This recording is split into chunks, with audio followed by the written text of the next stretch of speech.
샬롬 반갑습니다. 오늘도 말씀으로 하루를 시작하는 저와 여러분 가운데에 주님의 인도하심이 있길 소망합니다. 오늘 함께 보실 말씀은요. 요한복음 7장 25절에서 36절까지의 말씀입니다. 요한복음 7장 25절에서 36절까지의 말씀, 우리 함께 말씀을 읽겠습니다. 예루살렘 사람 중에서 어떤 사람이 말하되 이는 그들이 죽이고자 하는 그 사람이 아니냐. 보라, 드러나게 말하되 그들이 아무 말도 아니하는도다. 당국자들은 이 사람을 참으로 그리스도인 줄 알았는가. 그러나 우리는 이 사람이 어디서 왔는지 아노라. 그리스도께서 오실 때에는 어디서 오시는지 아는 자가 없으리라 하는지라. 예수께서 성전에서 가르치시며 외쳐 이르시되 너희가 나를 알고 내가 어디서 온 것도 알거니와 내가 스스로 온 것이 아니니라. 나를 보내신 이는 참되시니 너희는 그를 알지 못하나 나는 아노니 이는 내가 그에게서 났고 그가 나를 보내셨음이라 하시니 그들이 예수를 잡고자 하나 손을 대는 자가 없으니 이는 그의 때가 아직 이르지 아니하였음이러라.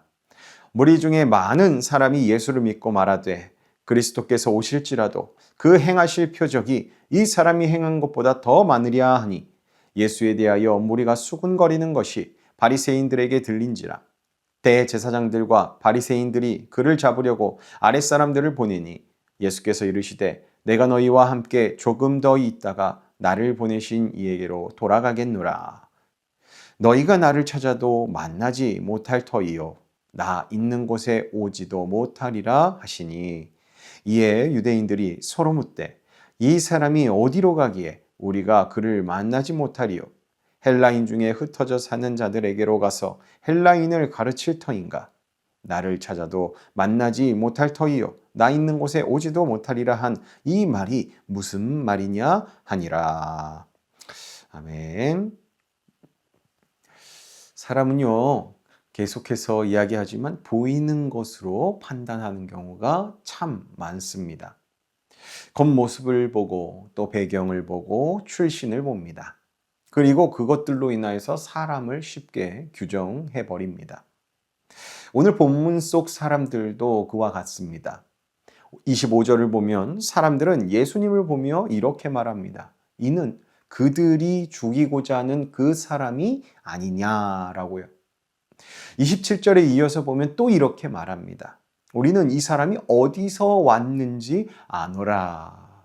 그러니까 결론은 하나입니다. 저 사람은 메시아일 리가 없다라고 말하는 것이죠.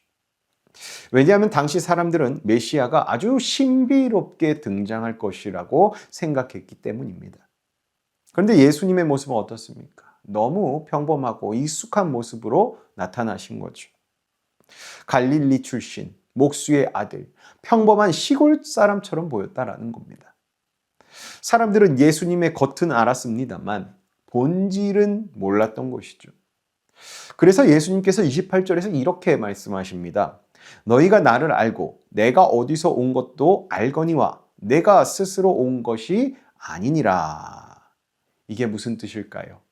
너희는 나를 겉으로만 알고 있다라고 말씀하시는 겁니다. 진짜 중요한 것은 예수님이 어느 동네 출신인가가 아닙니다. 누가 보내셨는가가 중요합니다. 예수님은 누가 보내셨습니까?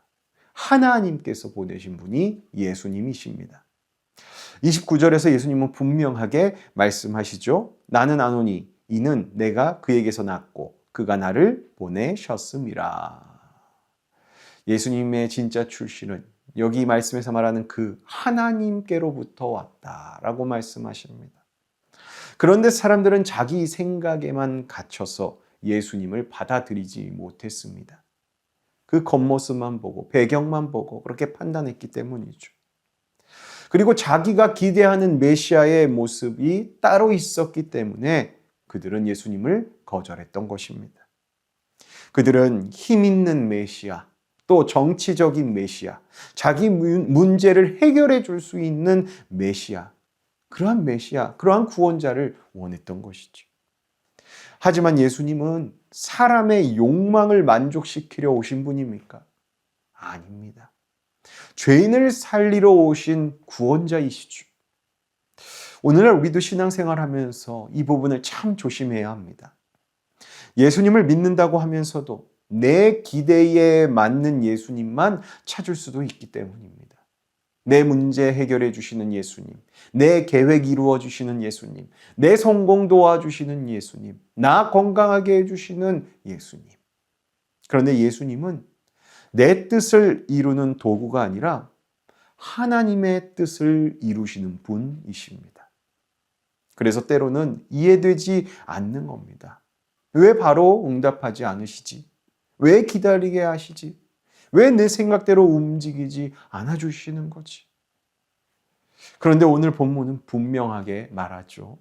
예수님의 삶은 사람의 손에 달린 것이 아니라 하나님의 시간 안에 있었다라는 겁니다. 30절을 보면 사람들이 예수님을 잡으려고 했지만 결국 손대지 못했습니다. 왜 그랬을까요? 30절을 읽겠습니다. 그들이 예수를 잡고자 하나 손을 대는 자가 없으니 이는 그의 때가 아직 이르지 아니하였음이러라. 참 중요한 말씀입니다. 예수님의 인생은 사람의 분노나 계획으로 움직이지 않는다라는 것입니다. 오직 하나님의 때만 따라서 주님은 움직이셨죠. 사람들이 죽이려고 해도 그 일이 하나님의 때가 아니면 안 되는 거였습니다. 반대로 하나님의 때가 되면 예수님은 십자가를 피하지 않으셨죠. 이게 믿음입니다. 믿음은요, 내 시간, 내 때를 밀어붙이는 것이 아니라 하나님의 시간을 신뢰하는 것입니다. 이게 믿음 가운데 하나라는 거죠. 우리는 참 조급할 때가 많습니다. 빨리 응답받고 싶고, 빨리 해결되고 싶고, 빨리 열매 맺고 싶어 합니다. 하지만 하나님께서는 때를 따라 일하시는 분이십니다. 예수님도 그 시간을 따라 움직이셨다면 저희도 하나님의 때를 신뢰하며 때를 기다릴 줄 알며 또 그 때에 움직여야 하지 않을까요? 그리고 33절에서 예수님은 이렇게 말씀하십니다. 내가 너희와 함께 조금 더 있다가 나를 보내신 이에게로 돌아가겠노라. 이 말씀에는 사랑이 담겨 있습니다. 예수님은 끝까지 남아 계셨습니다. 끝까지 말씀을 해주셨고 끝까지 기회도 주셨습니다. 그럼에도 불구하고 돌이키지 않고 사람들은 끝내 오해합니다. 34절 말씀처럼 너희가 나를 찾아도 만나지 못할 터요. 나 있는 곳에 오지도 못하리라 라고 하셨는데도 그 말씀의 영적인 의미를 전혀 깨닫지 못했던 것이죠. 그래서 36절에서는 서로 수군거리며 이 말이 무슨 말이냐라고 하면서 혼란스러워하는 모습을 우리가 말씀에서 볼 수 있죠. 왜 그렇습니까? 신앙 안에 있는 이 영적인 말씀을 세상의 방식으로만 듣고 있었기 때문이라는 겁니다. 성도 여러분, 교회를 오래 다닌다고 예수님을 잘 아는 것 아닙니다. 정말 중요한 것은 예수님이 누구신지를 바로 아는 것이 중요합니다. 그분은 우리에 있어서 단순한 위로자가 아닙니다. 문제 해결사만이 되시는 분도 아닙니다. 하나님의 아들이심이 먼저입니다. 그리고 지금도 하나님의 때에 하나님의 방법으로 우리 주님은 우리의 삶을 이끌어가고 계십니다. 그러므로 우리는요, 이 조급함을 내려놓아야 합니다. 나의 판단보다 하나님의 뜻을 더 붙들어야 합니다. 오늘 하루도요, 하나님의 때를 신뢰하면서 끝까지 믿음으로 살아가는 저와 여러분 되시길 예수님의 이름으로 축복합니다. 오늘 함께 기도하겠습니다.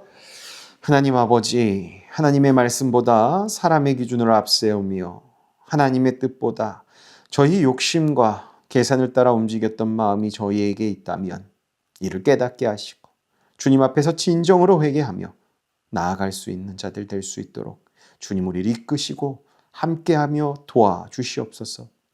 주님, 저희가 하나님의 뜻과 하나님의 때를 분별하게 하여 주시오. 오직 하나님의 영광을 구하는 마음을 가지고 삶을 살아낼 수 있도록 인도하여 주시옵소서. 우리가 말씀을 듣고도 순종하지 않는 완고함이 있다면 다 깨뜨려 주시고 모든 일에 있어 겉으로만 판단하지 말고 또 그렇게 겉으로만 보고 행동하지 말고 하나님의 마음을 알아 아버지 하나님의 뜻대로 살아가는 저희가 되게 하여 주시옵소서. 나아가 저희가 언제나 예수님처럼 하나님의 때를 기다리게 하시고 세상의 흐름보다 아버지의 뜻에 더 민감하게 반응하며 살아가도록 지혜를 주시며 갈 길을 인도하여 주시옵소서. 오늘도 하나님께서 기뻐하시는 삶을 살아내길 우리가 원합니다. 어떤 상황 속에서도 진리의 말씀 붙들고 끝까지 믿음으로 사는 자들이 저희가 되게 하여 주시옵소서. 오늘 하루를 저희에게 허락하신 주님께 감사드리며 오늘도 저희를 말씀으로 주의 백성으로 빚어가시는 우리 주 예수 그리스도의 이름으로 간절히 기도하옵나이다. 아멘. 오늘도 하나님의 때를 기다리며 하나님의 역사하심을 신뢰하고 믿음으로 살아가는 저와 여러분의 하루 되길 소망합니다. 함께 오늘 하루 기도함으로 시작하겠습니다. 기도합니다.